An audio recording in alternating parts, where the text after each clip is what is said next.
ओम नमः शिवाय, जय श्री राम, राधे राधे मित्रों। कैसे आप सभी लोग? आशा करता हूँ हमेशा की तरह आप लोग कुशल मंगल से होंगे, अच्छे से होंगे, स्वस्थ होंगे, दूसरों की सहायता कर रहे होंगे और अपने परिवारजनों मित्रों के साथ खुशी खुशी प्रसन्नचित होकर जीवन व्यतीत कर रहे होंगे। ऐसी दुआएं मनोकामना मैं भगवान से आप लोगों के लिए हमेशा से करता हूँ। मैं अंकित आप सभी लोगों का आपके अपने चैनल में हार्दिक स्वागत करता हूँ, अभिनंदन करता हूँ। दोस्तों, आज आपके सामने फिर से प्रस्तुत हूँ।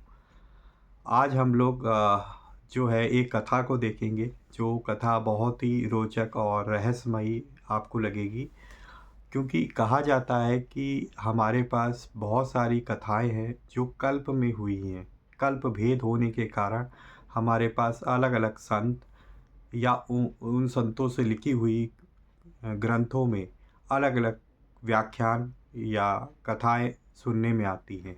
तो उन्हीं में से एक महाभागवत के अनुसार एक कल्प में ये भी भेद आता है कि भगवान शिव जी ने जो है धरती पर अवतरण किया था राधा जी के रूप में, और माँ शक्ति ने जो है श्री कृष्ण के रूप में अवतरण लिया था। तो आज हम लोग इसी प्रसंग पे कथा को सुनेंगे कि ये किस तरीके की चीज़ है, और इसकी पूरी कहानी हम लोग आज देखेंगे। ठीक है, तो हमारे पास एक पुस्तक है दोस्तों, जो कि है कल्याण अंक आता है गीता प्रेस की तरफ से, श्री राधा माधव अंक। तो इसी में इस कथा का वर्णन मिलता है, तो वही मैं आपको पढ़ के सुनाऊंगा। तो चलिए बिना देर करते हुए हम लोग भगवान श्री गणेश जी का आवाहन करेंगे और उसके बाद हम इस रोचक कथा को देखेंगे।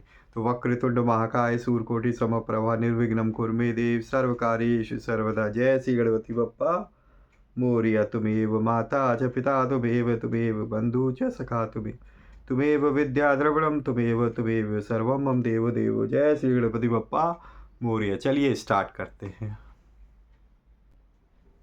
तो ये दोस्तों हमारे पास राधा माधव अंक। तो इस पुस्तक में जो है ये कथा वर्णित है, जो कि श्रीमद् भागवत की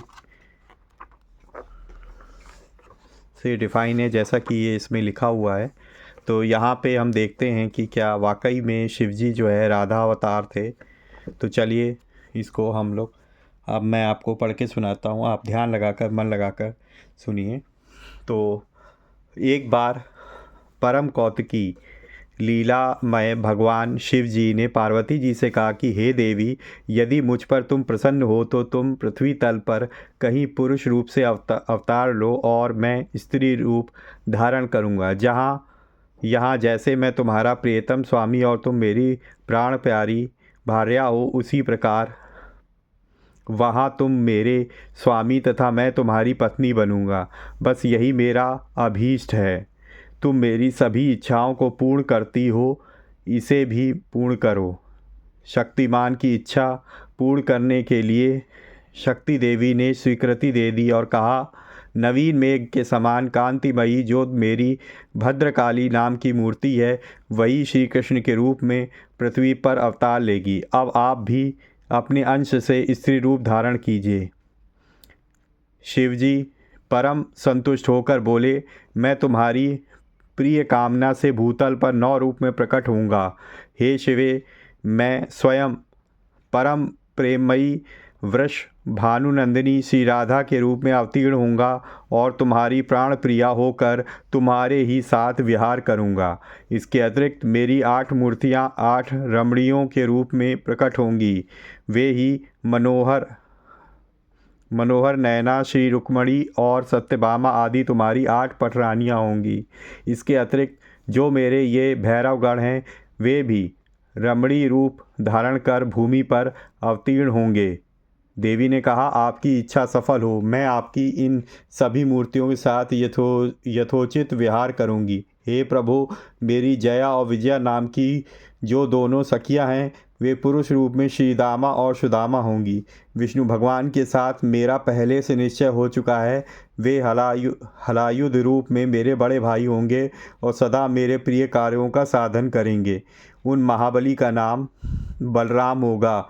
इस प्रकार मैं तुम्हारा कार्य सिद्ध कर अपनी महती कीर्ति की स्थापना करके पुनः भूतल से लौट आऊँगी। इसी निश्चय के अनुसार पृथ्वी और ब्रह्मा जी की प्रार्थना पर श्री पार्वती श्री कृष्ण के रूप में और श्री शिव जी श्री राधा के रूप में प्रकट हुए। यह एक कल्प में श्री राधा कृष्ण के अवतार का बाहरी रहस्य है। भगवान और भगवती के अवतार की गूढ़ अभिसंधि को तो कौन दूसरा जान सकता है महाभागवत के आधार पर। तो ये थी हमारे पास एक रोचक कथा जो कि एक कल्प भेद है, ठीक है, महाभागवत के आधार पे। तो जिसमें हमें पता चला कि किस तरीके से शिव जी ने राधा के रूप में और जो हमारी देवी पार्वती माँ हैं उन्होंने जो है श्री कृष्ण के रूप में जन्म लिया था, जो कि एक माँ काली के ही अंश थे, ठीक है दोस्तों। और जो हमारे विष्णु भगवान जी थे वो बलराम के, इसलिए कहीं कहीं हमको विष्णु जी के 24 अवतारों में कहीं कहीं श्री कृष्ण जी के स्थान पे बलराम जी के रूप में भी उनका अवतार लिखा रहता है, ठीक है। तो वो कल्प भेद है दोस्तों, इसीलिए, ठीक है। तो अगर आपको वीडियो अच्छी लगी है तो प्लीज़ वीडियो को लाइक करना ना भूलें और ज़्यादा से ज़्यादा अपने परिजनों मित्रों के साथ शेयर करें ताकि वो भी इस तरीके की रहस्यमयी कहानियों से कुछ ज्ञान अर्जित कर सकें।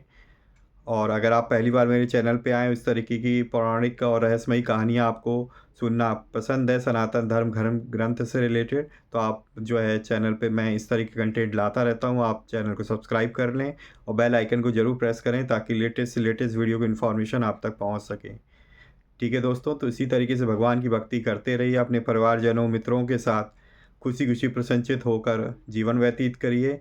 मिलेंगे इसी तरीके की किसी नेक्स्ट वीडियो में, तब तक के लिए जय श्री राम, राधे राधे मित्रों।